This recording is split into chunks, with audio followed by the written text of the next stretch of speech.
아, 우리 하나님의 말씀 한 절 보십시다. 하나님의 말씀 구약성경 민수기 16장 1절 보십시다.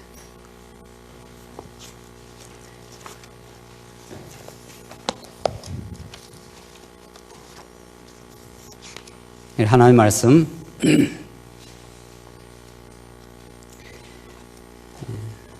민수기 16장 1절 말씀입니다. 제가 읽겠습니다. 레위의 정손 고핫의 손자 이스라엘의 아들 고라와 르벤의 자손 엘리압의 아들 다단과 아비람과 그리고 벨렛의 아들 온이 사람을 모으고 이스라엘 자손 중 명성 있는 사람들로서 총회 부름을 받은 회중의 지도자들 250명과 함께 모세를 반대하여 일어났다. 그들이 모세와 아론에게 대항하려고 모여서 말하기를 너희가 분수에 지나치다. 온 회중이 다 거룩하고 여호와께서 그들 가운데 계시는데 왜 너희가 여호와의 총회 위에 스스로를 높이느냐 하니 모세가 듣고 엎드렸다가 고라와 그의 모든 무리에게 말하였다. 아침에 여호와께서 자기에게 속한 자와 거룩한 자가 누구인지 보이시고 자기에게 가까이 나오게 하실 것이니 여호와께서 택하신 자를 자기에게 가까이 오게 하실 것이다. 너희는 이와 같이 하여라. 곧 고라와 그의 모든 무리는 향로를 가져와 내일 여호와 앞에서 그 안에 불을 담고 또 그 위에 향을 놓아라. 그리하면 여호와께서 택하신 사람이 나타날 것이니 그가 거룩한 자이다. 레위 자손들아 너희가 분수에 너무 지나치다. 모세가 고라에게 말하였다. 들으라 너희 레위 자손들아 이스라엘 하나님께서 이스라엘의 회중 가운데서 너희를 구별하셔서 자기에게 가까이 오게 하시고 여호와의 성막 일을 돌보게 하시며 회중 앞에 서서 그들을 섬기게 하신 일이 너희에게 작은 일이냐. 하나님께서 너와 내 모든 형제 레위 자손을 가까이 오게 하셨는데 너희가 제사장 직분까지 구하니 너와 내 모든 무리들이 모여 여호와를 대항하는 것이다. 아론이 무슨 일을 하였기에 너희가 그를 거슬러 불평하느냐. 11절까지 봉독드렸습니다. 네, 오늘 한달 방학 마치고 이제 우리 2학기 강의 시작하게 되는데 여러분들 교재 한번 보십시다. 교재 147페이지 한번 보시죠. 147페이지.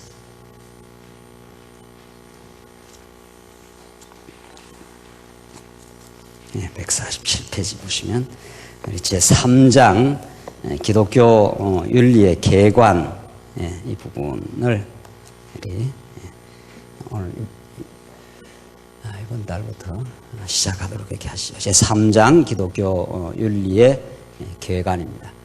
책 전체 그 구조가 어떻게 되어 있느냐 하면은 이 기독교 윤리 전체 구조가 1장이 서장이고 2장이 새로운 관점의 필요성 해서 이제 언약 성취사적 성경신앙의 관점 도입이 절대적으로 필요하다 하는 것을 우리 지난 시간까지 공부하고 오늘 이제 제3장 기독교 윤리의 개관입니다.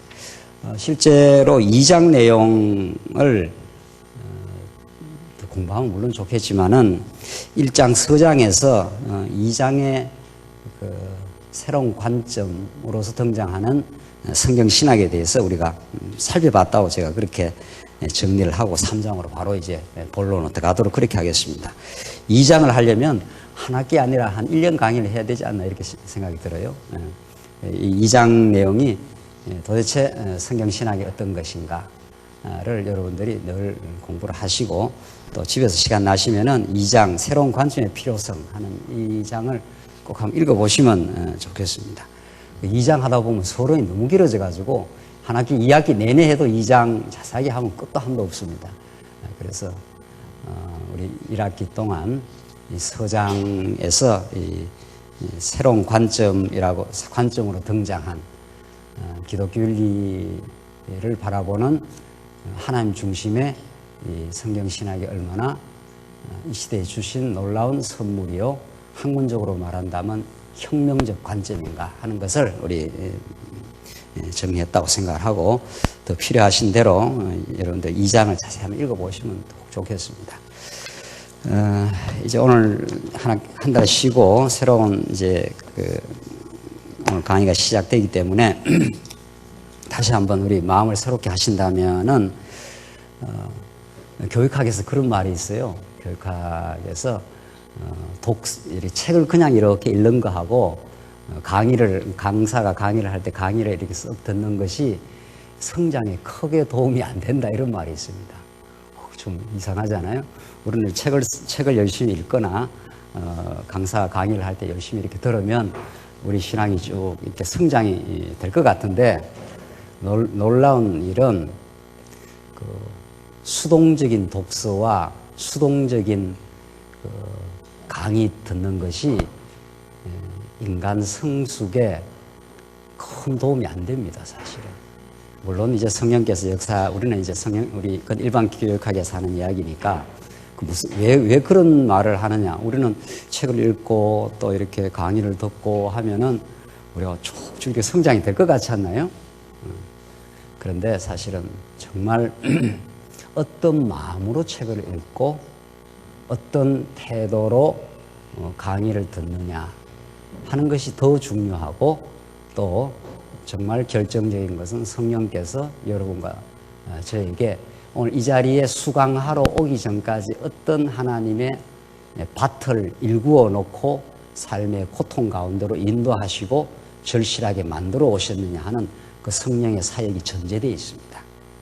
그러니까 그런 하나님이 우리를 무너뜨리시고 세운다 하는 이 선지서의 근본 명제가 우리의 삶 속에서 언제나 반복되기 때문에 삶의 절실한 문제를 안고 내 어리석은 죄성을 끌어안고 정말 하나님 여호와 되심을 간절히 바라는 그런 절실한 마음으로 이 강의에 부딪히지 않으면 오히려 내가 내 수준을 강화하는 성장을 나를 한번 무너뜨리고 새로운 차원으로 성장하는 것이 아니라 내가 내 수준을 합리화하는데 혹은 내 수준을 그냥 강화하는 자기 강화 쪽으로 강의를 들을 수가 있습니다. 독서도 그렇게 할 수가 있는 거예요. 책을 그렇게 읽을 수 있는 거예요. 그러니까 그런 방식으로 계속 들어봐야 성장하지 않습니다. 하나님께서 우리를 성장시키려면은 오늘 이런 강의 1시간을 듣고 성장하는 게 아니라 삶 전체를 섭리하시고 우리를 이 험한 거칠은 광야 가운데 두시고 온몸을 가지고 부딪히면서 한번 무너지고 세워져가는 그런 그 절실한 문제와 질문과 고통을 안고 이렇게 하나님 말씀을 우리가 들을 때 그때라야 그게 새로운 자기가 한번 부서지고 새롭게 재구성되는 자기가 새롭게 성장해 갈 수 있다 이렇게 되어 있습니다. 그러니까 여러분들 이렇게 안이하게 그냥 앞에서 강사가 잘 강의해 주겠지 강의 잘 진행되는구나 이렇게 들어가고는 정말 우리가 성장하는 게 아니라 자기의 그 현재 품위를 그냥 합리화하고 강화시킬 수가 있습니다. 그런 의미에서 이제 교육학에서 그런 말을 합니다. 독서한다든가 수강하는 것 자체가 우리 인간 성숙에 결정적이 아니다. 그만큼 사람이 성숙하려면 하나님이 현장에서 한번 부딪히게 만들어버려야 된다. 이런 뜻입니다. 그래서 하나님은 무너뜨리고 세운다. 때리고 싸맨다.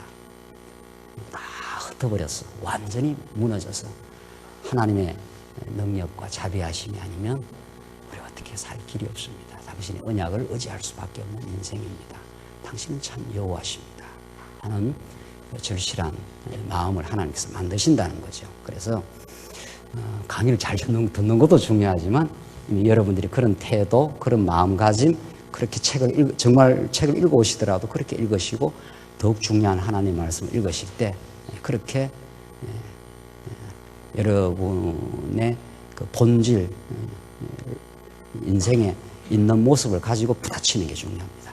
그래서 1학기 동안 여러분들 질문을 한번 받아봤는데 다들 삶이 바쁘시고 또 그래서 이게 쉽진 않는가 봐요. 그래서 잘 안 되는 거 자꾸 그래도 열심히 써내고 요약도 하고 질문하시는 분도 있어요. 가능하면 그렇게 해보시는 게 좋고 만약 그게 이제 조금 부담스러우면은 제가 그 이메일을 알려드리죠. 제가 이런 거 어떻게 하는지 한번 뭐 많은 시간이 없기 때문에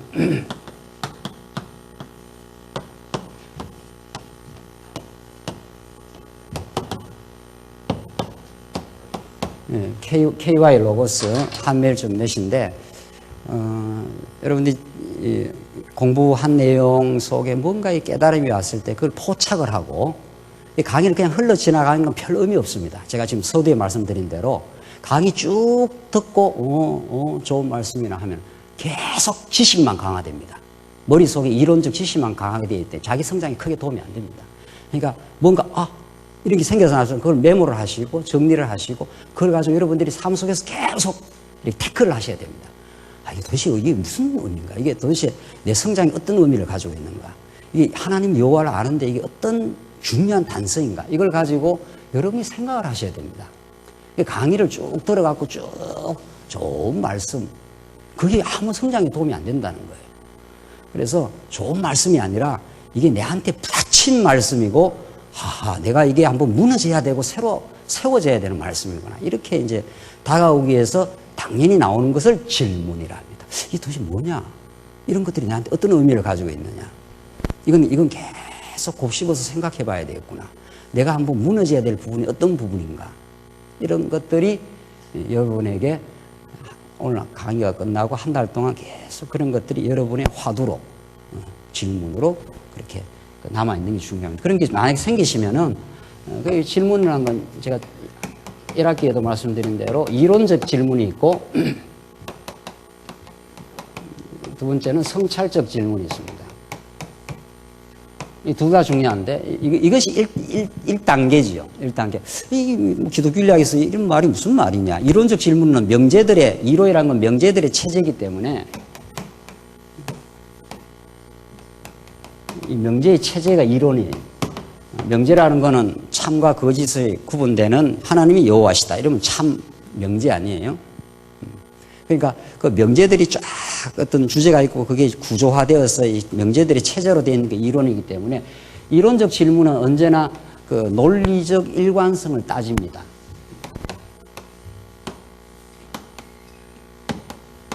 그렇겠죠? 그 앞과 뒤가 안 맞으면 질문이 생기는 거죠. 하나님이 다 하신다 해놓고는 기독교인학의 말을 한다면은 뒤에 가서 성화 부분에 가서 하나님도 주관하시되 사람도 해야 된다. 이런 이제 그 주장, 명제가 나오잖아요. 일반 기존 신앙에서. 그럼 그 질문이 생기는 거죠. 그런가? 이렇게 되는 거죠. 하나님이 다 하신다는 명제와 하나님이 하시지만 사람도 해야 된다는 이 두 명제가 충돌하는 거 아니에요. 그렇죠? 그럼 여기서 질문이라는 게 생겨요. 이론적으로. 어떤 게 맞느냐? 둘 중에 하나가 틀리거나 맞거나 해야 되는 거죠. 논리적 일관성을 따지기 때문에. 그래서 우리 성경신학에서 논리적 일관성은 그렇게 중요한 거예요. 그렇죠? 그래서 이론적 질문은 언제나 이제 그 명제들의 체제를 늘 생각을 하고 그 명제들의 체제가 어떤 근본 주제로부터 그 다음 하위 주제로 또 하위 주제로 완벽한 그 일관된 체제를 형성하고 있거든요. 모든 그 학문이 그래요. 모든 학문이.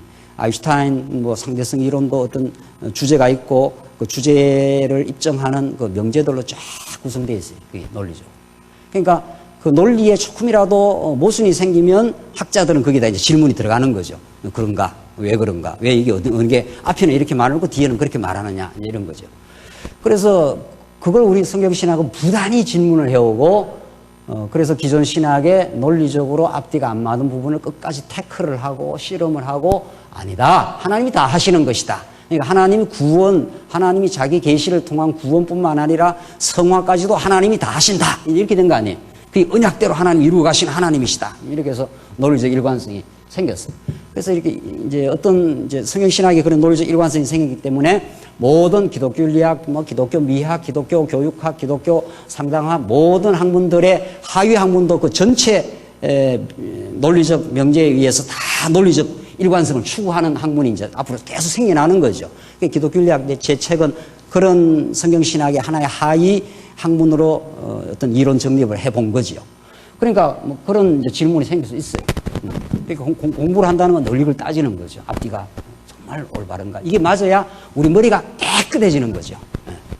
우리 머리가 깨끗하게 정리되어야 내 삶이 드디어 이렇게 정리가 돼 가는 거죠. 두 두 번째는 성찰적 질문이 있어요. 이거는 명제들의 체제가 아니라 이 명제가 하나님의 살아계심과 그 논리적인 명제가 삶 속에 어떻게 이루어져 가고 있느냐 이런 문제예요. 그렇죠? 그러니까 우리가 진리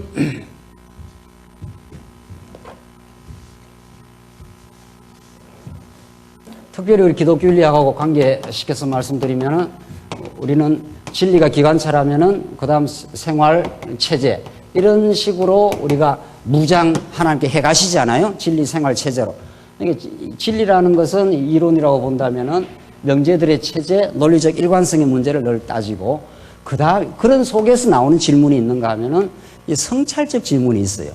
아, 이렇게 하나님 살아계시는데 참 그 마음에 기쁨이 있구나. 정말 기쁨이 있구나. 삶에 내 고통과 어려움이 있어도 하나님 나와 함께 하신다는 걸 느끼고 살아가는 그런 어떤 삶의 그 기쁨과 행복. 그럼에도 불구하고 아직도 풀리지 않는 숙제들. 이런 게 있는 거죠. 삶의 갈등의 문제, 내 삶에 부딪히고 있는 지금 어떤 내면적인 고통의 문제, 가족 간에 아직도 풀기 어려운 소통의 부재의 문제, 뭐 이런 여러 가지 이제 삶의 문제들이 생겨나요. 심지어는 교회 와서도 어느 성도와는 편안한데 어느 성도와는 불편한 문제 이런 게 있거든요. 없습니까? 여러분들 너무 막 나는 이렇게 표정이 저하고는 수준이 달라가지고 제가 그런 게 없는 것이 이야기를 이렇게 표정이 그렇다 이런 표정을 좀 씌우면 좋아요. 어떤 성도들하고는 편안한데 어떤 성도하고는 아주 힘든 이런 그런 게 삶의 문제로 있는 겁니다. 그렇죠? 네. 그런 문제들이 하나님께서 남겨두셨어요. 남겨두셔서 이게 자기를 성찰하도록 만들어요. 아, 이런 문제는 어떻게 풀어가나? 이런 문제는 왜 생겼나? 어디로부터 기인하는가? 어떤 말씀의 원리와 세임을 공급받으면 이것이 새로운 차원으로 내가 발돋움하면서 전에 문제였던 것이 해소되는 새로운 재해석이 생겨날 수 있을까? 이런 문제가 생겨요. 그렇죠. 아직도 그 표정이 나는 뭐 그런 문제가 하나도 없는데 자꾸 뭐, 예? 너무 많아서 많아서 있어요. 그게 있다고요. 그렇지 않다는 표정을 짓는다, 표정 관리한다고 되는 게 아니에요. 하나님께서 다 아시니까 그게 있어요. 그게 있다고. 뭐 그런 문제뿐만 아니에요. 직장에 가서 부딪히는 문제, 내가 이렇게 교회에서 일꾼 세운다 하면 괜히 신경 쓰이는 문제, 그 문제 신경 쓸 게 하나도 없거든요. 하나님께서 다 되게 되면 되는 건데 또 어떤 일 있고 나면은 괜히 마음이 불편한 문제, 그래서 마음의 평안을 잊어버리고 살아가는 것, 자녀가 학교 갔다 와서 성적이 안 좋으면 괜히 힘든 문제, 뭐 이런 것들 저런 것들. 이게 한두 가지겠어요? 한두 가지겠냐 말이죠. 실제로. 사실은 이 문제도 중요하지만은 여러분과 저의 신앙생활을 하는 데는 이 문제가 사실은 더 절실하게 다가옵니다. 물론 이 문제도 중요해요. 이게 없으면 이게 이 이론적인 정리가 안 되고는 그 성찰로 들어갈 수가 없어요. 제대로 된 성찰적 질문이 안 나오죠. 엉뚱한 질문을 가지고 엉뚱한 해답을 추구하죠. 그게 다 철학이라든가 다른 진리 추구에서 기독교적 진리 추구가 아닌 데서는 이제 이론이 진리가 잘못되니까 엉뚱하게 되는 것이죠. 자, 그래서 이 문제는 성령의 인도함을 따르는 삶 속에서 이걸 우리는 교육적 성숙성의 문제라 이렇게 이야기를 해요. 이거는 논리적인 일관성을 따지는 문제가 있고 그거 중요하고 그 다음에 이제 이 말씀을 깨닫고 살아가는 늘 삶 속에 우리가 사는 거 아니에요. 기독교 윤리라는 것보다 치는데 삶 속에는 늘 이게 죄악과 투쟁해야 되고 고통의 문제가 우리 삶 속에 언제나 상존합니다. 중요한 거는. 오늘 봉독드린 말씀대로 이스라엘 백성들이 광야길을 걸어가면서 이 반역의 문제, 고라당이 모세의 권위를 반역하는 건 우리 신약 시대로 말하면 우리가 예수 그리스도를 반역하고 나오는 거거든요. 범사의 하나님을 인정하라 하는 것이 하나님의 뜻인데 그것이 아직도 옛사람이 남아있어. 범사에 나는 인정 못하겠다. 이런 반역의 요소가 있는 거죠. 그 반역은 반드시 우리에게 마음의 고통으로 찾아오고, 나의 고통의 문제는, 내가 정리되지 않는 고통은 옆에 언제나 그 악영향을 미쳐요. 전염을 시켜요.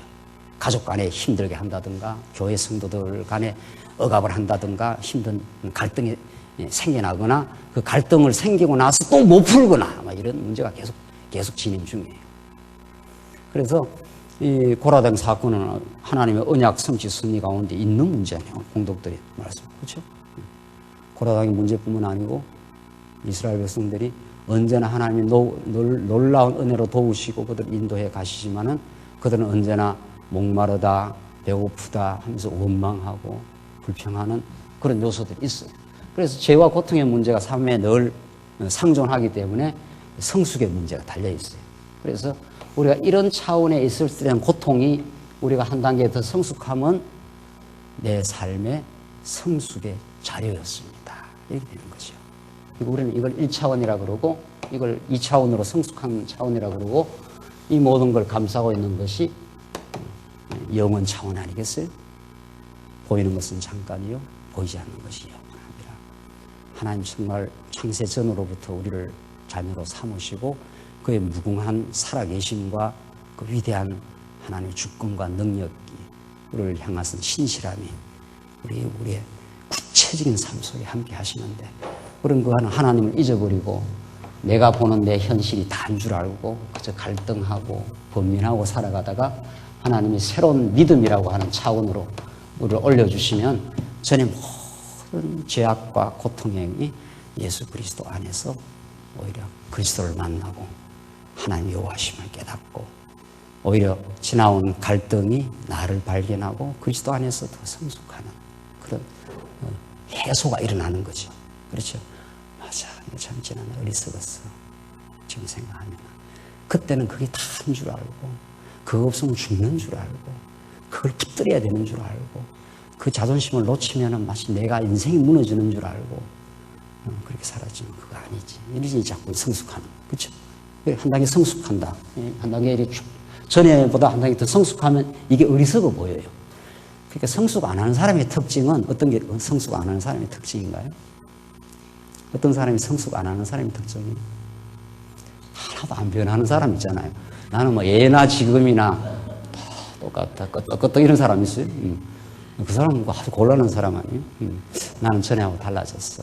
자꾸. 전에 힘들었던 것이 지금은 편안해지고, 전에는 문제가 되었던 것이 지금 해소가 되었고, 전에는 그렇게 절실했던 것들이 그렇게 중요하지 않았구나 하는 것을 지나고 나니까 알고, 그래서 영원을 누리고, 이렇게 되는 거죠. 그런, 사도 바울이 늘 전에는 너희가 이러하였으나 이제는 너희가 그리스도 안에 왔지 않느냐, 이런 그 표현을 써요. 그렇죠? 그래서 이 성찰적인 질문이 나오게 돼 있어요. 그렇죠? 이게 뭐냐? 이게 내 삶의 숙제였구나. 이런 것들이 내가 씨름해야 될 문제구나. 이게 하나님 앞에서 정리해 갈 문제구나. 이런 그 아픔이 있어요. 고통의 문제가 있단 말이죠. 그것이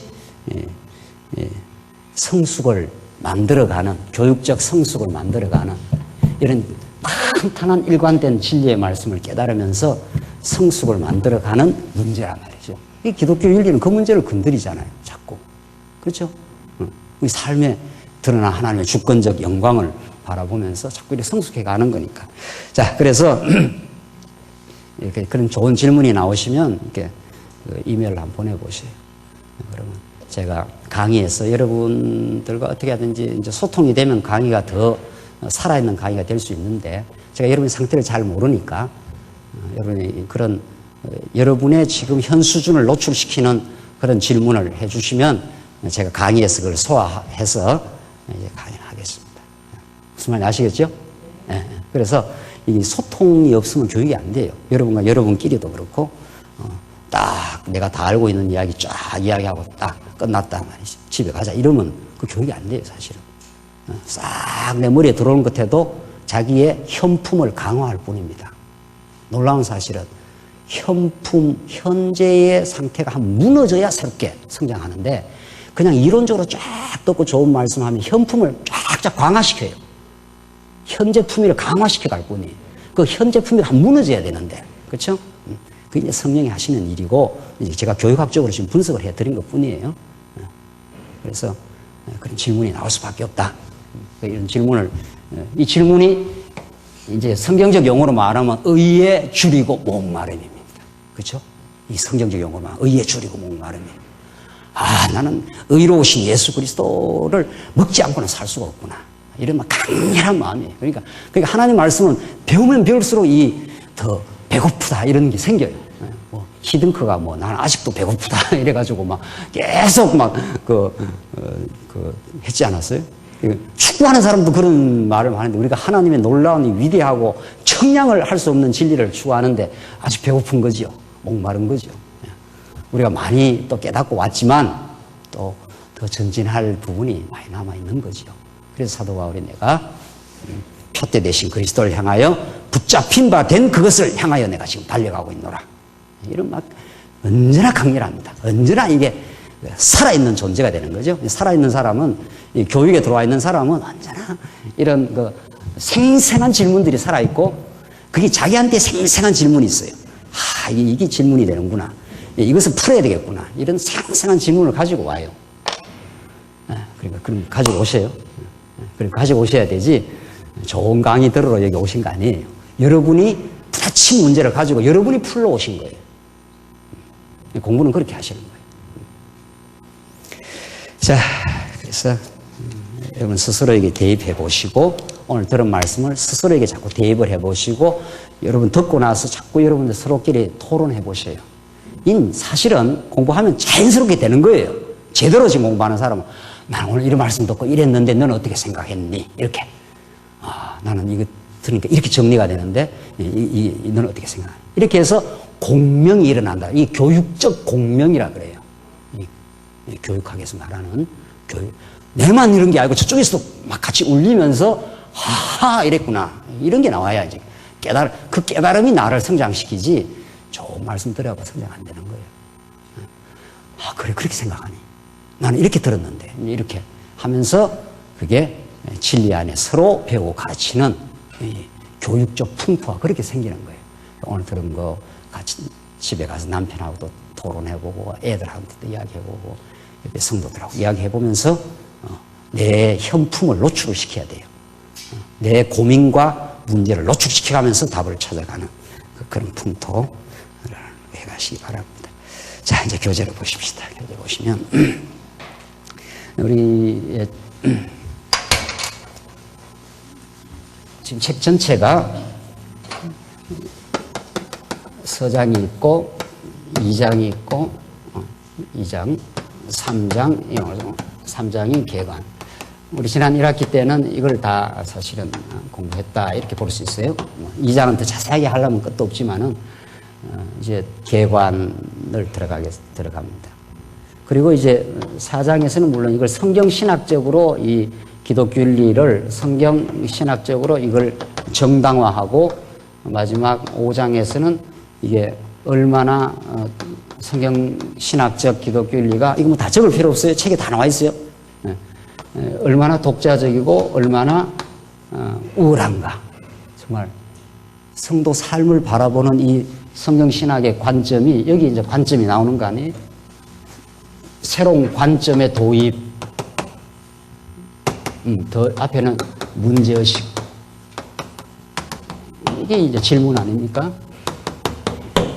뭐가 문제인가?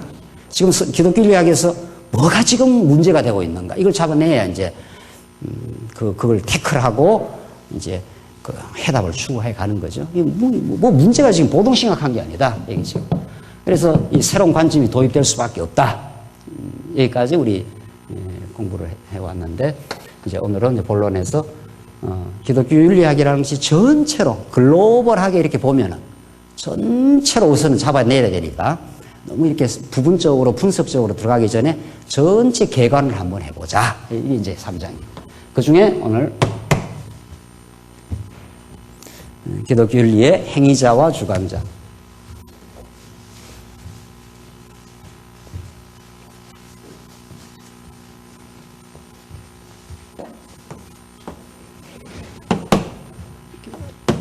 기독교 윤리의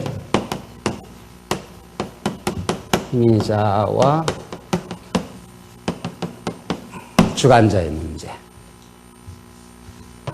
그 다음, 오늘 전체 흐름을 한번 보시면은 기독교 윤리의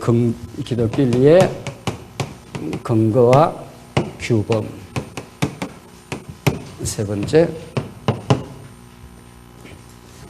기독교 윤리의 과정과 목적.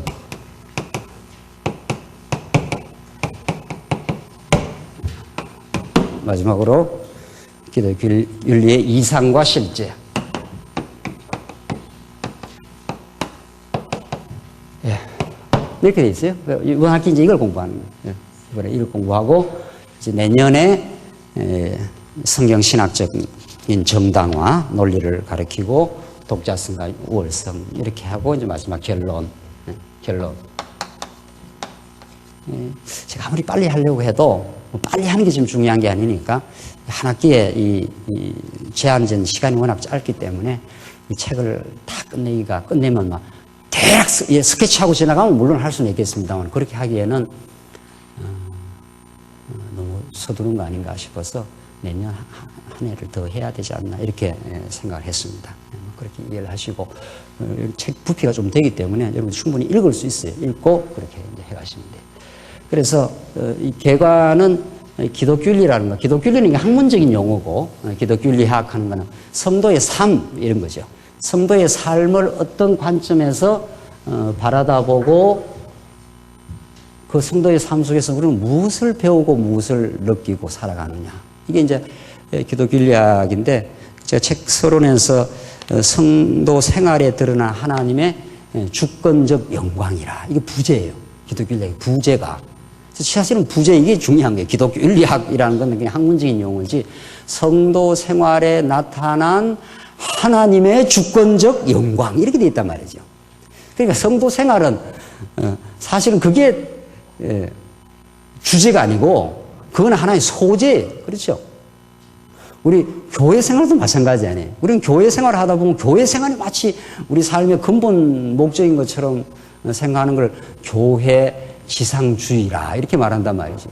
그럼 교회 생활이 근본 목적이 아니에요. 교회 생활을 통해서 어떤 하나님을 배워갈 것인가.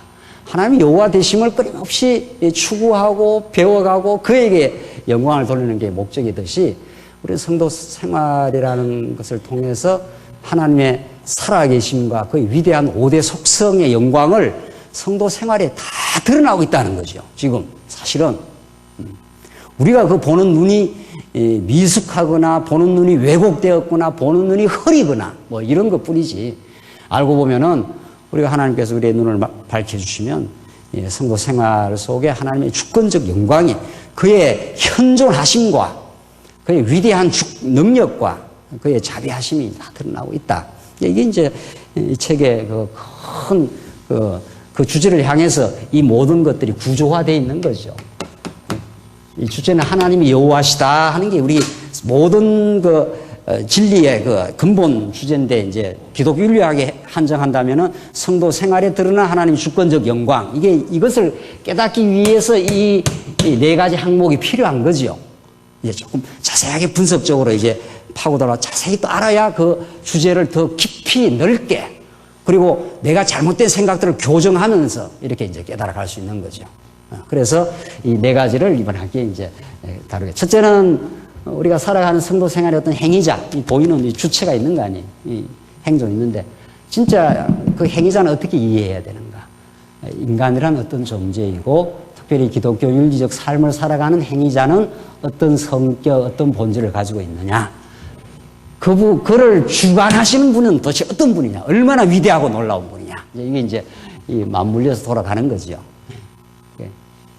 이걸 이제 우리 첫 시간 공부하겠습니다.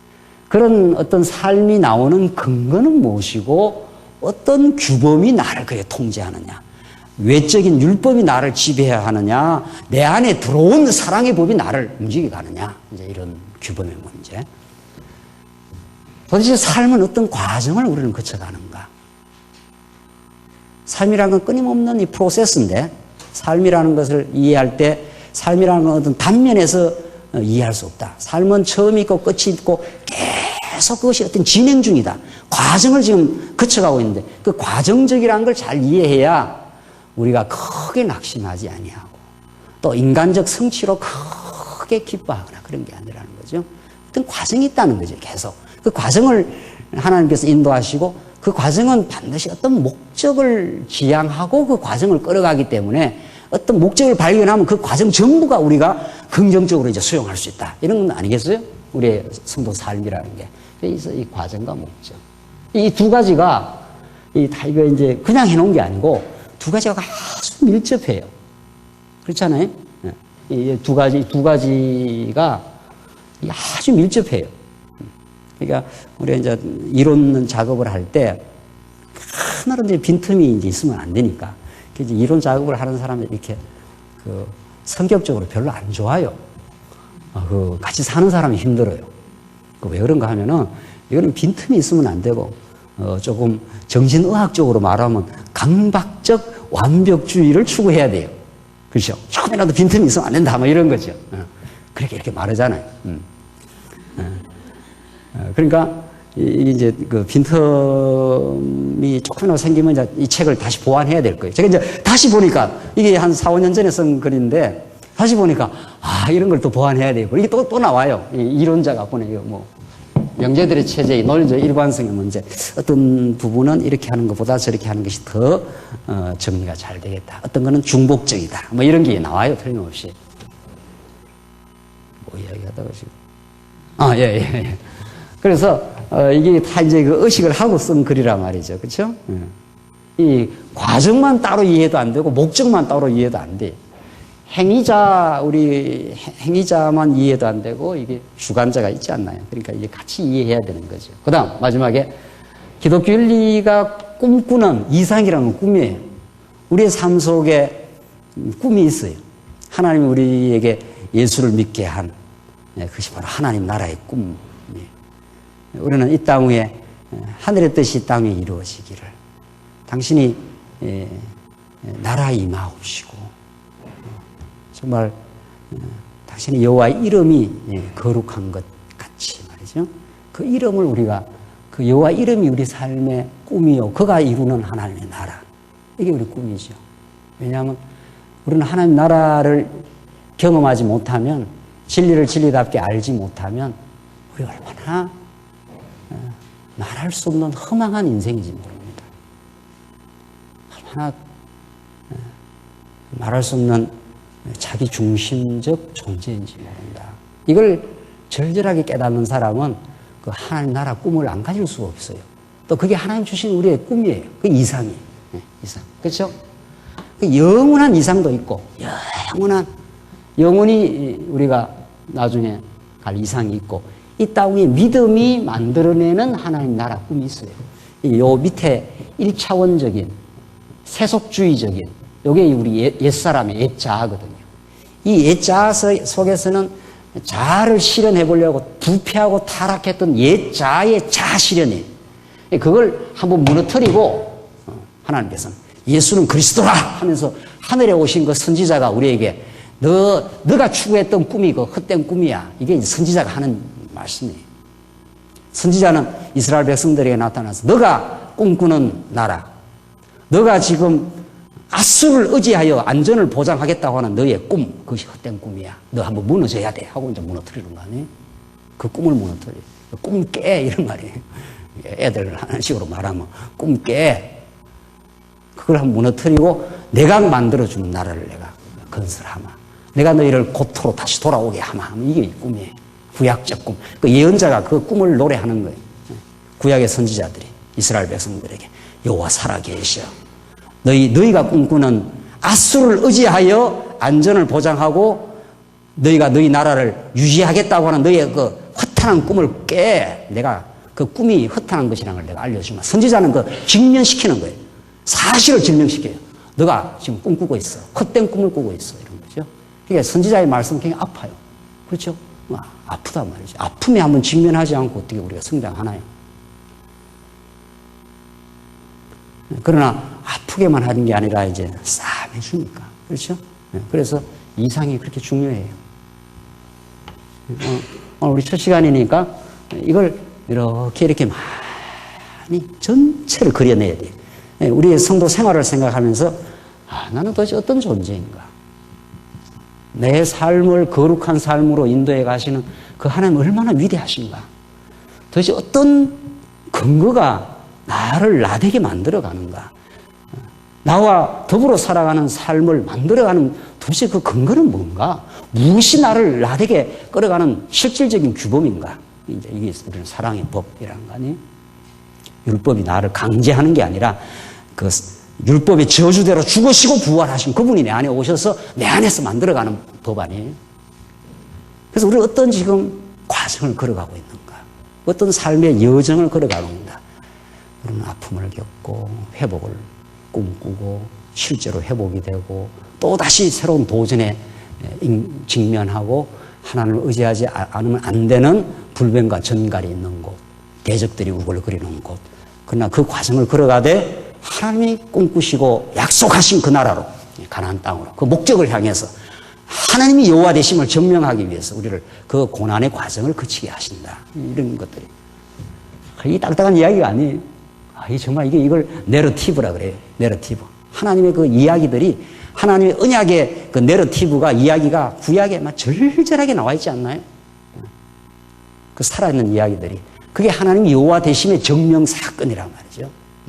하나님 여호와 되심을 이런 과정을 통해서 하나님이 여호와이심을 깨닫게 하게 하는 그 목적을 가지고 우리를 사랑하사 당신의 주권적 능력으로 그 과정을 지금도 한순간도 한 번도 우리를 떠나가지 않고 우리가 동행하시고 인도해 가신다. 그리고 막 이게 우리 삶에 그 소망이 생기는 거죠. 맞아. 내가 겪는 이 삶의 시련도, 내가 원치 않고 지금 부딪힌 이 삶의 문제도 하나님의 목적을 이루는 하나님 여호와 되심을 우리에게 가르쳐 주시는 예수가 우리의 참 왕이심을 깨닫게 하시는 하나님의 뜻이라. 이것이 이제 덜 깨달아지는 거지. 이걸, 그러니까 이 책을, 우리가 책을 읽을 때, 성경을 읽을 때도 마찬가지인데, 자기의 그 성찰적 질문을 가지고 살아있는 그 자기 신앙을 가지고 책을 읽으면은 그 책이 처음에 꿈틀거려요. 하나님의 말씀이 살아있는 말씀이지, 이게 뭐 죽은 뭐 명제들의 체제가 아니에요. 세상에 무슨 철학 나부랭이처럼 죽어 있는 아무 생명 없는 냉정한 그런 이론이 아니에요.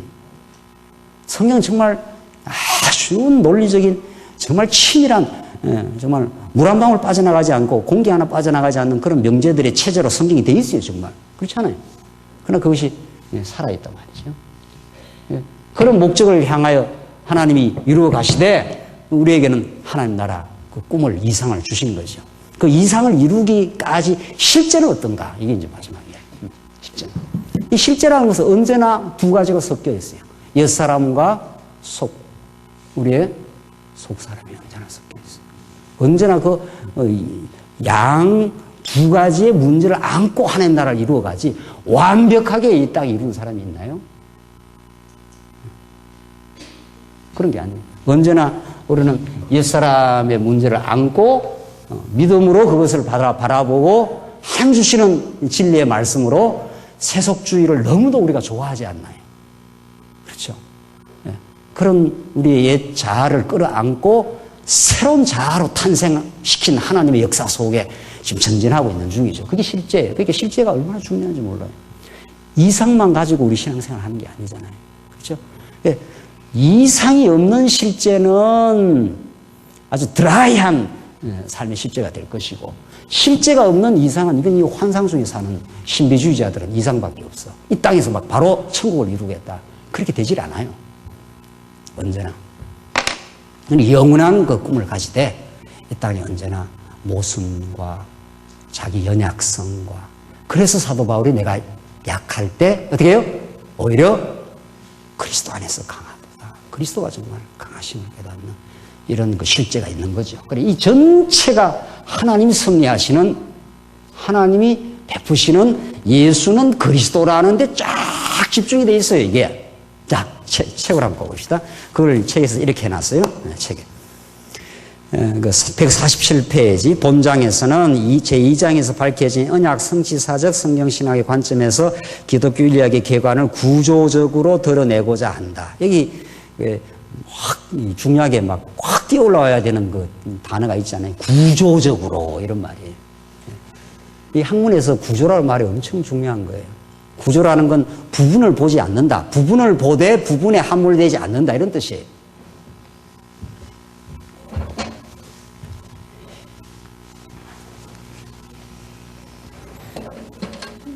이게 구조거든요. 집이 이렇게 프레임이 있어가지고 집이 하나 딱 이렇게 지어지려면 어떤 그 프레임이라는 게 딱 있어요. 그렇죠? 프레임이라는 게 구조라는 말의 다른 말인데 집을 이루는데 이 기둥 하나가 집을 이루는 게 집이지 않죠. 집의 요거는 요소지요. 요소. 이 집 전체가 구조예요. 그러니까 구조 학문에서 우리가 학문적인 언어를 이제 써서 이야기할 때 그 철학에서 구조주의, 스트럭처럴리즘 하는 게 있어요. 스트럭처럴리즘. 그 사람들은 방법론적으로는 굉장히 발달이 돼 있어요. 세상이라는 건 요소로 볼 수 없구나. 어떤 세상은 드러나는 다양한 현상들이 있지만 딥 스트럭처가 있구나. 이런 것들이 그 언어학을 하는 사람들이라든가 철학을 하는 사람들이 그 쓰는 용어들이에요. 우리가 그 용어를 뭐 차용했다는 뜻이 아니라 성경이야말로 진짜 구조예요. 학문하는 사람도 일반 계시 속에서 그런 걸 지금 찾고 있는 거예요. 우리가 나중에 이제 신학의 혁명 강좌의 그 마지막 그 강좌의 통합학문의 이야기가 나오는데 세계관 이야기가 나오고 거기서 이제 많이 다룰 건데 성경이라는 것이 얼마나 놀라운 학문책인지를 일반 학문을 조금 들여다보면은 우와 이렇게 되는 거예요. 물론 성경 자체를 보고도 우리가 와하고 뭐 하지만 이제 우리 학문적인 작업을 한다 했을 때는 일반 학문에서 어떤 논의가 이루어지고 있느냐를 좀 들여다보면 하하 이거 정말 성경 장난 아니구나 이렇게 그런 말이 나오게 돼 있어요. 왜냐하면 일반 학문에서 이 구조주의라는 말을 많이 써요. 스트럭처럴리즘, 스트럭처가 있다는 거예요. 진리는 구조적으로 파악해내야 되지 부분으로 들어가면 안 된다 이런 말들이 아주 심도 있게 논의되고 있어요. 언어학 같은 데에서. 그러니까 알고 보면은 성경을 보면은 성경이야말로 구조적이죠. 성경의 구조를 배운 사람은 모든 하위 학문을 할 때도 구조적으로 안 할 수가 없어요. 그렇죠? 그렇게 돼 있어요. 그래서 우리가 머리가 자꾸 하나님 앞에서 왜곡된 내 지성이 바른 회복이 된다 했을 때는 사물을 구조적으로 보고 전체적으로 보고 영원적으로 보고 이렇게 되는 거죠. 언제나 이런 차원에서는 사물을 구조적으로 못 봐요. 어떤 사람을 이해할 때도 단면만 보고 잘못됐어 뭐 이런 식이죠. 그 사람이 왜 저런 행동을 할까 하는 그 사람의 깊은 역사적인 구조가 있어요. 나중에 우리 기독교 심리학 할 때 한번 강의를 하겠는데 어떤 사람이 어떤 마음의 상태가 이렇게 생기는 건 그 사람이 그렇고 지금 마음 먹는 게 아니에요. 그 밑에는 엄청난 무의식의 구조가 들어있어요. 그 사람이 어떤 부모 속에서 어떤 영향 속에서 어떤 부모의 양육 태도 속에서 살아온 그 사람의 삶의 패턴이 오늘 어떤 반응으로 나타나는 것뿐이에요. 그 사람을 이해하려면 그 사람 역사를 다 알아야 돼요. 근데 우리는 뭐 드러나는 어떤 현상 몇 가지 갖고 원래 그러니 이래야 된다 저래야 된다 아무 무의미한 언명들이라 아무 의미 없는 이야기. 아무 의미 없는 말을 서로 또 옳딱하고 살죠? 또 표정이 또 안 그렇다는 표정이에요. 그 너무도 지연 말단적인 원래 그러니 이래야 되니 저래야 되니 하는 것은 그 사람의 두 사람의 깊은 구조가 있어요. 깊은 그 사람의 역사가 있는 거예요. 이제 나중에 이제 우리 기독교 심리학 할 때, 기독교 심리 상담 뭐 이런 거 할 때 본격적으로 한번 거론해 보겠는데요. 그러니까 우리가 얼마나 구조적이지 못한지 몰라요. 구조라는 건 어떤 부분을 보지 않는다 이런 거. 그 부분이라는 건 전체 구조 속에서 나온 거니까. 그렇죠? 마태복음 1장 1절에 아브라함과 다윗의 자손 예수 그리스도의 세계라. 이런 말이 구약 전체 역사의 구조 속에서 나온 말이잖아요. 그렇죠? 어떻게 그 말을 그 마태복음만 읽어갖고 이해를 하겠나요? 네, 그렇게 우리가 자꾸 성경을 배우고 마음을 넓히고 자기 세계가 자꾸 넓어지면은 모든 사물을 보는 게 그래요. 아, 저 사람 저런 반응 스타일이 하루아침에 그래 나온 게 아니구나. 그래서 그 사람을 이해하게 돼요. 사람을 이해한다는 건 엄청난 영적인 활동이에요. 왜냐, 하나님이 그렇게 저분을 섭리해 왔다는 하나님 앞에서 인간을 이해하기 때문에. 그렇죠. 자, 그래서 이 구조를 이해한다는 게 그렇게 중요해요. 그래서 기독교 윤리학의 개관을 구조적으로 드러내고자 한다. 이를 위해 본장에서는 기독교 윤리의 행위자와 주관자, 기독교 윤리의 근거와 규범, 그리고 기독교 윤리의 과정과 목적, 기독교 윤리의 이상과 실제를 논의한다. 여기서 중요한 것은 각각의 논의가 별개의 내용으로 이루어지는 것이 아니라, 자, 언제나 뭐라고 되어 있습니까? 그 다음에 막 줄을 쳐요. 언약을 성취하시는 하나님의 주권적인 계시 사역의 틀 안에서 정리된다는 것이다. 이게 핵심이에요. 이런 접근은 없었다. 이런 뜻이죠. 지금까지 기독교 윤리학 혹은 성도 생활을 이해하는데, 언약을 성취하는 이 말이 우리가 얼마나 중요한가는 이제 하위 학문에 들어가 보면, 와, 정말 그렇구나. 성경 자체가 너무도 놀라운 건데, 하나의 하위 학문에 들어가 보면 들어가 볼수록 정말 이 구조가 아니면은 이게 완전히 인간 중심적인 논의로 떨어지겠구나. 기독교 윤리학이. 성도 생활이 언약 성취라고 하는, 자, 이제 우리 둘째 시간에 이제 본격적으로 하겠는데, 자, 이거 이해하시겠죠? 이 구조로 이해한다는 것.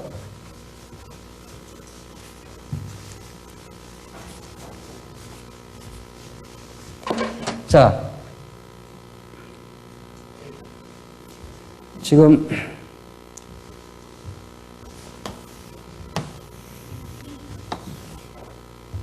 이 하나님 영원한 작정하심, 그 영원한 생명 가운데 하나님이 스스로 살아 계신데 예수 그리스도를 보내시기로 언약을 이루신 거죠. 메시아 그리스도를 언약하고 그리스도로 성취하신다. 우리는 언약 성취사적 세계관의 틀 속에 하나님을 이해하고 세상을 이해하는 거죠. 그렇죠. 그 속에 우리의 21세기에 우리의 삶이 태어나고 몸부림치고 진리를 깨닫고 지금 여기 와서 말씀을 듣고 하는 이런 삶이 진행 중이지요. 그러니까 이런 삶을, 이런 언약 성취의 계시 구조 속에서 이 삶을 이제 들여다보겠다, 이런 뜻이죠. 그렇죠? 그러니까 이 삶이 주제가 아니고 사실은 신학의 모든 하위 학문의 주제는 여전히 근본 주제는 하나님 여호와심이 여호와되 당신이 살아계십니다. 내 삶 속에, 이런 말이죠. 그러니까 삶이 주제가 아니고 이거는 어디까지나 뭐예요? 하나님을 아는 소재들이에요. 그러니까 이 세상 만사가 다 하나님을 아는 소재들이에요. 그렇죠? 내가 부딪히는 사건, 부딪히는 일들, 병드는 거, 건강한 거, 모든 거, 잘 사는 거, 못 사는 거, 모든 거. 이건 다 소재들이지 주제가 아니죠. 주제는 그 소재를 통해서 뭘 배울까? 어떤 하나님을 배워나갈까? 이렇단 말이죠. 그래서 언제나 언약을 성취하시는 하나님의 주권적인 계시 사역의 틀, 이 프레임 안에서 정리된다는 것이다. 이런 내용들이 누가 그 행동의 주체냐, 누가 주관하시느냐, 그 근거가 뭐냐, 어떤 규범이 나를 인도해 가느냐, 어떤 인간이 과정을 거치느냐, 어떤 목적에서 이루어지고 있느냐, 꿈이 도대체 뭐냐, 이상이 실제 모습은 어떤 거냐, 이런 걸 다룰 때 이 틀 안에서 이게 이제 정리된다. 지금 이제 그런 접근을 가는 거죠. 그렇죠? 그래서 우리 첫 시간이라서 다시 한번 우리가 공부할 수 있는 자세를 가다듬고 이 책 전체를 바라보는 그 이해의 틀을 우리가 이해하고 이제 우리 둘째 시간부터 본론을 더 본격적으로 들어가도록 하시죠. 좀 쉬었다 하시죠.